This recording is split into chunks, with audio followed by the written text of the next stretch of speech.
I'm Matt Wolf, and I'm a documentary filmmaker.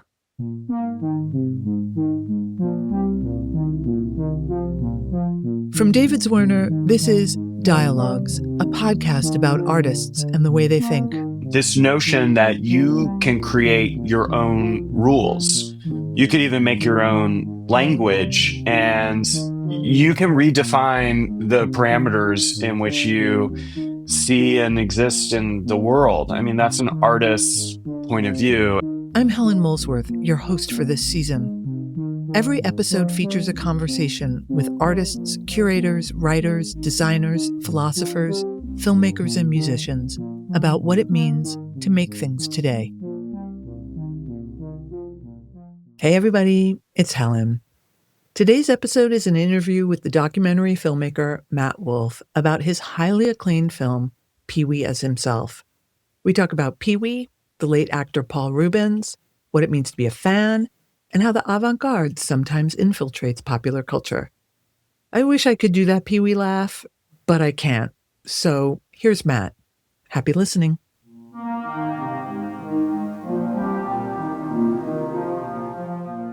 All right, Matt, I just want to say big ups, big congratulations. Your film, Pee-wee as Himself, won Best Documentary, and you won Best Director at the Emmys. Does that feel as good as we all think it does? Yeah, it does. It's like maybe spiritually I'd identify as a loser, but winning feels great. I mean, that project, the lows were really low. So that high felt very high. You're a documentary filmmaker, and I wonder if you could just tell us a little bit about how you ended up there. Like, did you go to art school? Did you go to film school? How did you end up in the documentary space? Well, I was a gay teen activist in the Bay Area in the late 90s. And, this was like sort of the Matthew Shepard, Ellen DeGeneres moment. And being a gay teen was the hot button issue. And so I was doing activism with other teenagers from around the Bay Area. And I sort of got singled out in a way. And I started to appear in the media and got scholarships to go to college at NYU's film school, kind of for being a gay teen activist. And at that time, a short documentary was made about me, and I hated the experience. I felt really tokenized. I felt like I was sort of pushed into speaking in sound bites. And then simultaneous to that, I was going by myself to the independent movie theater because I had no friends. So this was the era of new queer cinema. And I fell in love with the films of Todd Haynes, Tom Kalin, Isaac Julian, many other filmmakers, Cheryl Dunye, many other filmmakers of that era. And I was at the Gay Youth Center where I did activism in San Francisco, and I saw a flyer looking for interns for a documentary about Harry Hay, who was the founder of the Mattachine Society, really the birth of the gay liberation movement. And so I called them up and I went over to volunteer, and they realized I was 16 years old. And I became like a sort of novelty teenage intern. And I even met Harry Hay one day. He was covered in feathers and sequins, sitting in a small bedroom where the director, Eric Slade, lived. And so I have this sort of formative experience, as a teenage intern on a documentary. And then I moved to New York, and I hated NYU Film School. And I sort of knew I would hate it. Everybody was obsessed with Fight Club, and everybody was like a dude. And so I had the good fortune of being invited to the Walker Art Center when I was 18 to participate in a youth media screening. I had made some videos as a teenager. That's how I got into NYU. And I was invited, and I met somebody, an artist named Tara Maddock, who at the time was leading the Paper Tiger Television Video Activist Collective. And at that screening, Tara approached me and I said, "Is there such a thing as like gay experimental film?" And Tara said, "Yeah, just, call me when you move to New York." Right. So I did. The second day I moved to New York, I called Tara saying, you may remember me. And he's like, yeah, I remember you. And I was like, can you show me what gay experimental film is? And so he took me to the Mix Experimental Gay and Lesbian Film Festival. Mm-hmm. And I kind of developed a community there. And Tara invited me to join Paper Tiger Television, where they were producing and exhibiting kind of DIY videos made by queer teenagers. And I became part of that. Mm, And so I was going to this very traditional industrial film school, but I was in a video activist collective and hanging out with queer experimental filmmakers. And I sort of brought that back to school in a way that was not legible to the people I was working with. right. But then at the end of film school, I had the professor who was a filmmaker named Kelly Reichardt. She's now a very acclaimed filmmaker, but at the time couldn't get another movie made. She had made a feature during that 90s indie film heyday and had no follow up and was kind of bitter and angry that she couldn't have a Mm, film made, but still hugely passionate about film. And to me, that was like, this is what it looks like to be an actual filmmaker. It's like she can't get a film made, but she's deeply passionate about doing it. And then we became very close. She sort of took me under her wing. And I remember I made a student film about the gay serial killer Andrew Cunanan that Kelly was my professor for. And right after school, she shared it with another friend, a filmmaker, who said, now he needs to learn how to tell a story. And I thought, oh, I guess this thing I've been avoiding the whole time, like maybe I should try that. mm, And pretty immediately after finishing school, I started to make my first film about the musician Arthur Russell. And I thought it would be sort of like an experimental video installation that I was calling a video record, where every track would be a different facet of his life. But I started to interview people. And as I was interviewing people, the people I was working with, others who went to traditional film school, said, you're making a documentary. And I said, I'm not making a documentary. And they were like, you're making a documentary. And as I continued to interview more people, I accepted that I was making a documentary, and maybe documentaries were things in which I could do what I was interested in, and all the different mm. experiences I had been accumulating kind of through the curriculum of my own experiences and references. And it just started to kind of happen, but not in the most obvious and intentional ways. Is part of what you're saying is that you became a documentary filmmaker because you liked interviewing people? I didn't realize I liked interviewing people until I did it for the first time. I liked archival footage. I wanted to do experimental cultural histories. I was interested in appropriation. I was obsessed with David Wojnarowicz and other kind of like forgotten artifacts from gay history, like bad representation. You know, I was Mm, interested in kind of queer cultural things. I was interested in visual art and the world of visual art.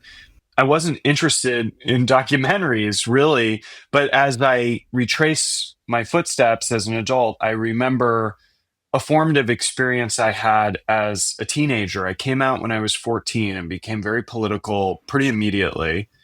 But the night before I came out on PBS on the series POV, I watched a documentary film called License to Kill by Arthur Dong.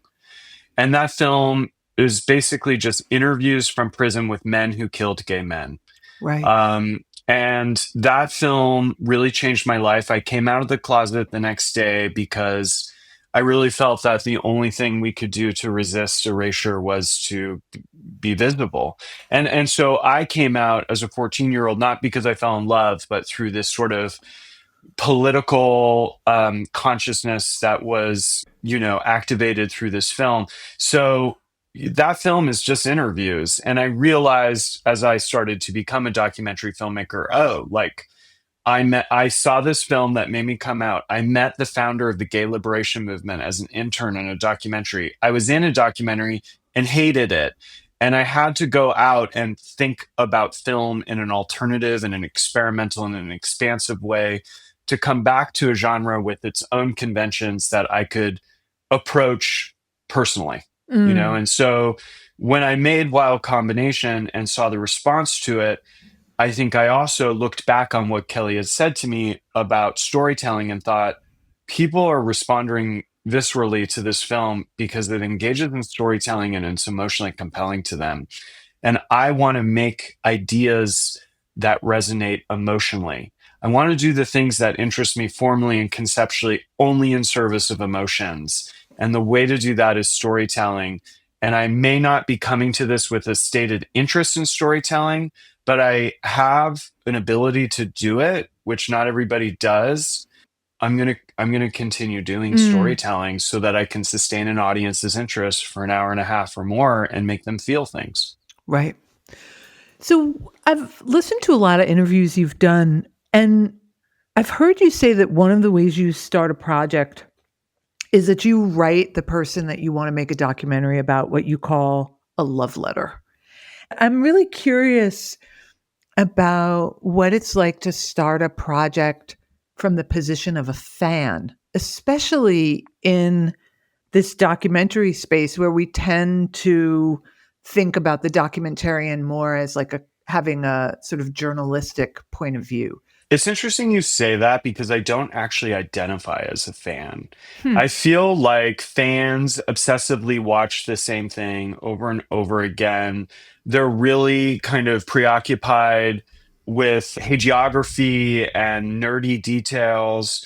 And that's not how I relate to cultural material or people that inspire me.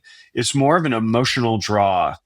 And I think when I write a love letter, it is to approach someone with affectionate intentions Mm, so that I'm not approaching people with skepticism. That often is the point of view of journalists. They often approach things with skepticism and want to find the real story or the truth or the holes in the logic that's being presented to them in the surface. I come to my subjects with a lot of affection and deep and sympathetic interests.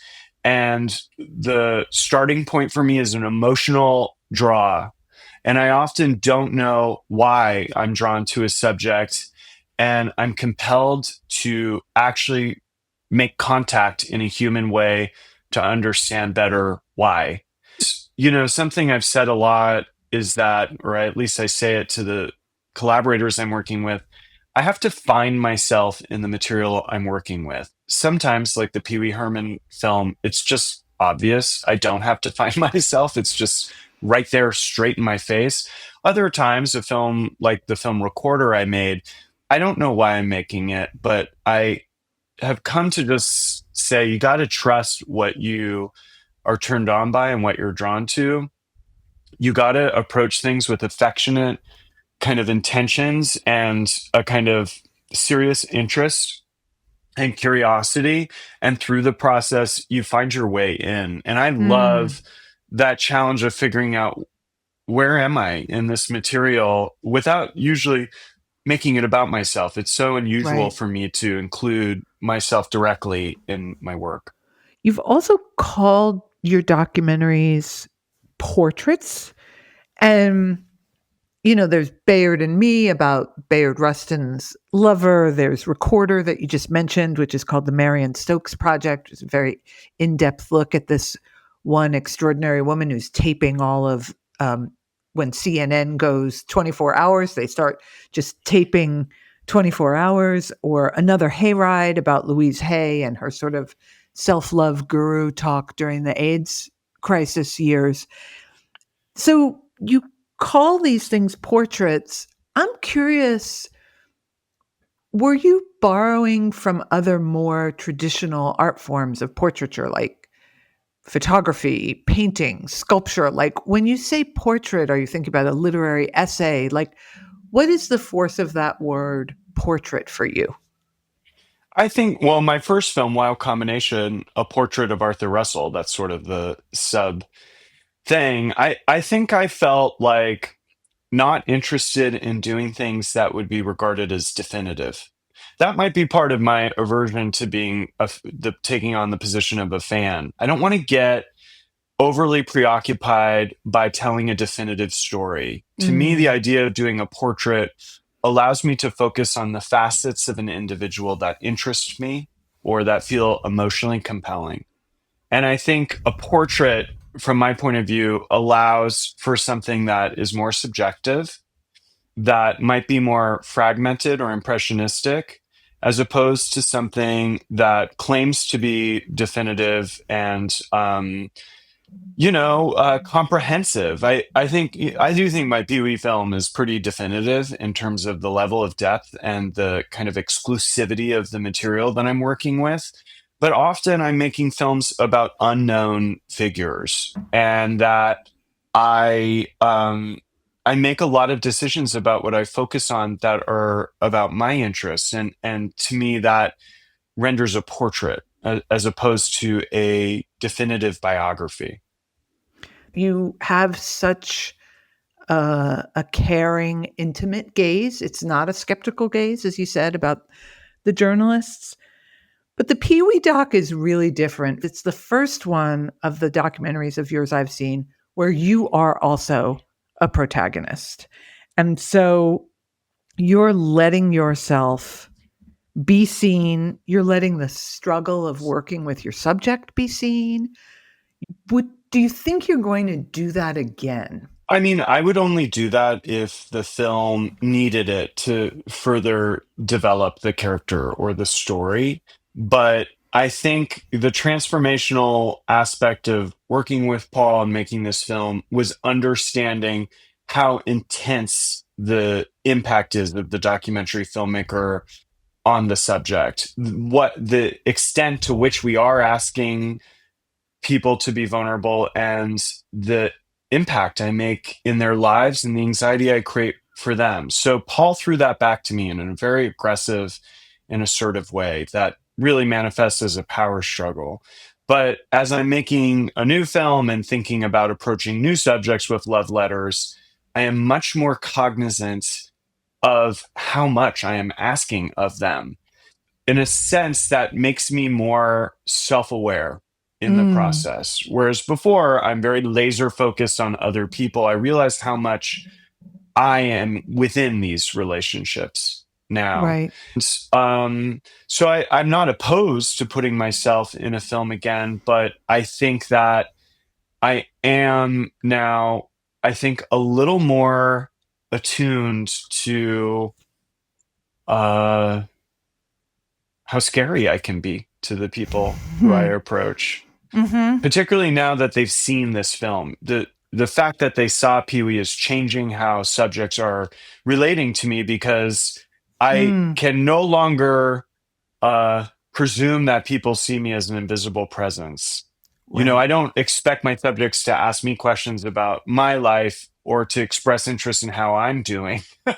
But I think by watching this film, it changes the dynamic I have with my subjects if they've seen this film, which most in a current film I'm making have.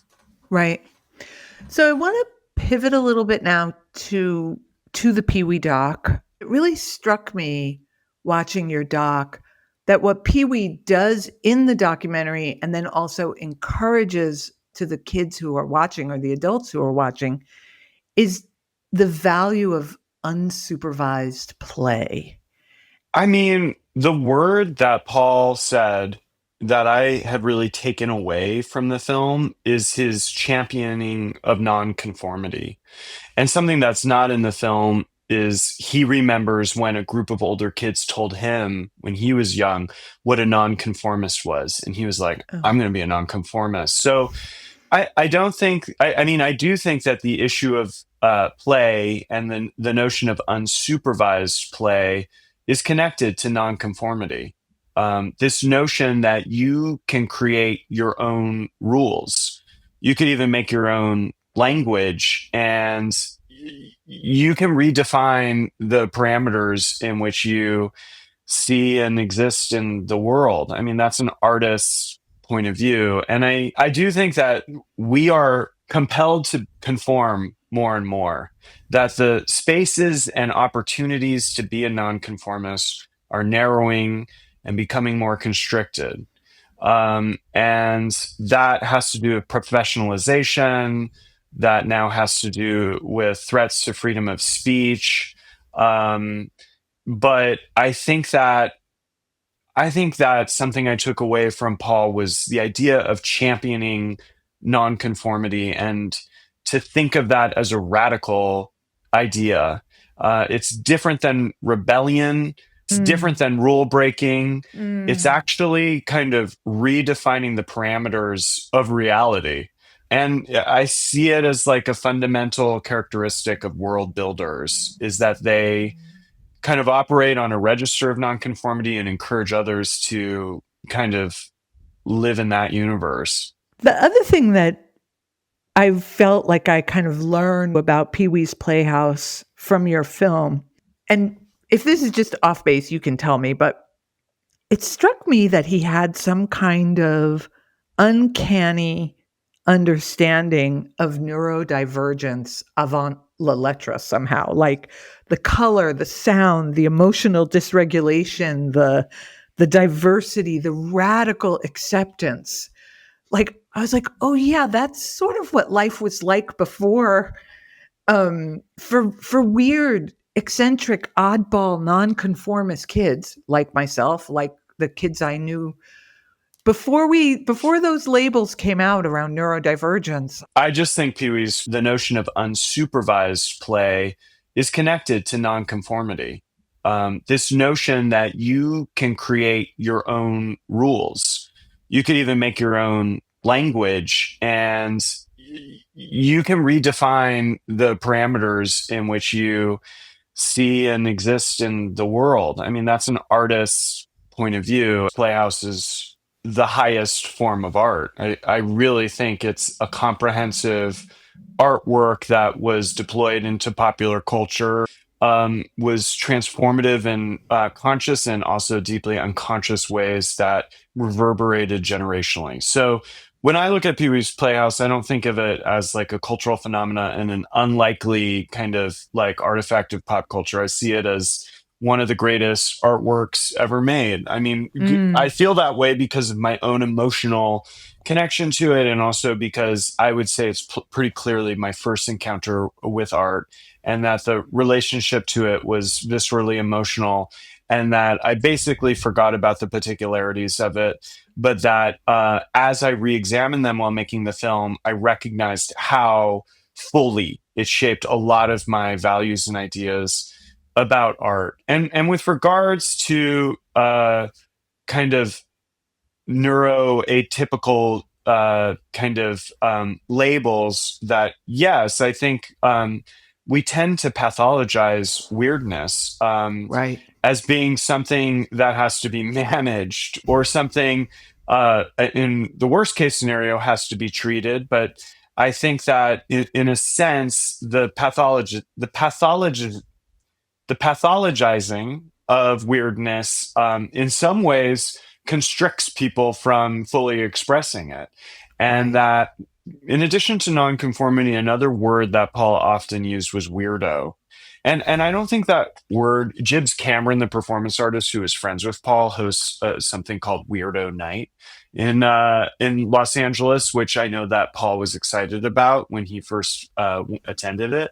But I don't think weirdo is one of the labels that we use that much, but that, the idea of flying your freak flag, the idea of really leaning into your weirdness and to create communities of weirdos, it's sort of a vintage idea for some reason, but I think one Mm, that's more essential than ever. mm. That's a really nice segue into my last big question, which I've really struggled with how I would answer my own question to you. And I don't know, which makes the question have even more force for me. A lot of, Pee Wee did a lot without talking about it, right? Like we learned from your documentary, he's doing diversity, equity, and inclusion way before the fact, and he never mentions it. And there's an extraordinary strength in not mentioning it. And I wanted to ask you if you thought that was possible or because of, or was somehow in relationship to the fact that Pee Wee was closeted. which is another way of saying, I'm really curious what Pee Wee Herman, aka Paul Reubens, or Paul Reubens, aka Pee Wee Herman, gained from being in the closet. I know that for you and I, it might feel like he lost something because coming out was so essential to queer identity of our sort of generational ilk. But did we lose something when we lost the closet? Is there something that Pee Wee shows us about the closet that is the space of weirdos? I mean, it's a provocative question. Mark Harris wrote a long essay kind of re-examining the closet through the lens of this film in the New York Times Style magazine. I don't totally recall his argument, and I remember not fully agreeing with it. And then he and Wesley Morris had an even more expanded conversation about it. And to some extent, it was about the film, but really it was a bigger meditation generationally on what's lost when the closet is regarded as hell. You know, and you know, for me, circling back in this conversation, the second I learned that queer people were oppressed or kind of vulnerable to violence, I felt compelled to come out, to be visible. It wasn't long after that I watched Rob Epstein's documentary about Harvey Milk, whose whole mantra was to That's come right. out, come out. And I think it's important to make the distinction. Pee Wee wasn't closeted. Paul Reubens was closeted. Right. And he was closeted about his sexuality so that he could be a children's entertainer to some extent. But more profoundly, he was about his sexuality and also, vigilantly protective of his private life because he wanted, as he explains, for people to believe that Pee Wee Herman was a real person. And he felt that worked better if nobody ever knew anything about Paul. There are all sorts of personal psychological reasons for splitting yourself into two people and Right. compartmentalizing like that. And as a gay person, I really saw that fragmentation as a metaphor for the closet. But Pee Wee Herman isn't in the closet. Pee Wee Herman's marrying a bowl of fruit salad. He's walking around in his mother's high heels. You know, he's admiring the room of fruitcake that hunks are building for him, you know? Mm-hmm. And I think, like, I don't think it's sort of like a glass closet wink wink thing. I think it is like you're talking about. It's this sort of like model of radical acceptance and inclusivity that resonates with young people before labels would have any significance or meaning. You know, and Right. increasingly younger generations don't care about labels at all. So this is very forward thinking in the sense that, you know, this notion of nonconformity, being a weirdo, radical acceptance, like inclusivity, which is a word that I think is also dated. You know, it's a pre-diversity kind of terminology or rhetoric. Like these more basic, fundamental aspects of bringing in people who are different, and the insistence that those differences aren't necessarily named; they're just kind of implicitly understood. That's profound. You know, is the fact that someone who was closeted in his personal life the result of that creative choice? I actually don't really think so, but I think the kind of intensity and the clarity of that message is made stronger by the fact that kids could believe that Pee Wee Herman was a real person, and that's what Paul felt. The thing that's poignant about his life, and I think as depicted in my film, is that he was such a champion of self acceptance, but that he could not embrace self acceptance during his lifetime. And while making the film with me, almost could not deal with his own kind of trajectory of self acceptance by finally telling his personal story. There was this moment when I was watching it where I was like, oh, snap. Pee Wee's Playhouse is the closet. And what happens in the closet is not shameful at all. What happens in the closet is bonkers fabulous. Well, I think part of the sort of counterintuitive or subversive notion that the closet may in fact be a more kind of expansive and liberated space than we would assume.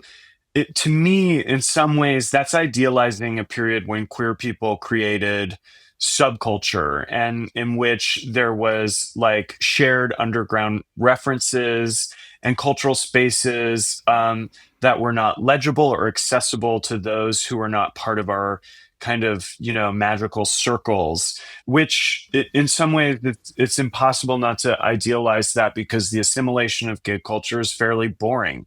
It's hard to be totally contemptuous of that when our trans brothers and sisters are, under attack, and as we will inevitably face rollbacks to rights that we assume are just commonplace now, like marriage. But I do think that something to think about with Pee-wee's Playhouse is that it's not a rarefied or secret space. That show is incredibly mainstream. Right. And so, when we talk about the closet as an artifact, it's a secret and private and underground space.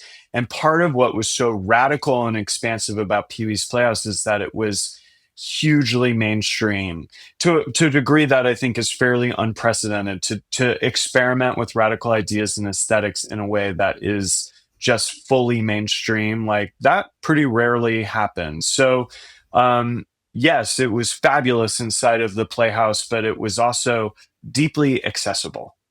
That's amazing. I have learned from the internet that you are a Taurus, and I am a Taurus, and I believe in our zodiac sign. And because of that, I would like to do a lightning round with you. Do you know what a lightning round is? Not really. Okay, basically I'm going to give it's the best way to both have and break the binary. So I'm just going to give you a bunch of. Sounds good to me. Here you go. First lightning round. David Bowie or Lou Reed? David Bowie. New York or LA? New York. Wide angle or tracking shot? Wide angle. Painting or sculpture? Both. Hotel or Airbnb? Hotel. Stand-up or sketch comedy? Sketch. Desire or pleasure? Pleasure. Ice cream or cake? Ice cream.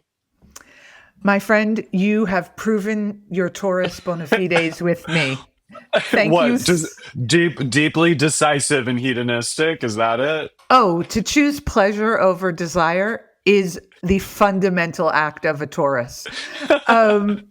Matt, I want to thank you so much for being on the podcast. I also really want to thank you for the Pee-wee documentary. Thank you. Thank you. Dialogues is produced by David Zwirner. If you like this episode, please follow, rate, and review us on Apple, Spotify, or wherever you listen. It really does help the show. Thanks so much for tuning in. I hope you join us here next time.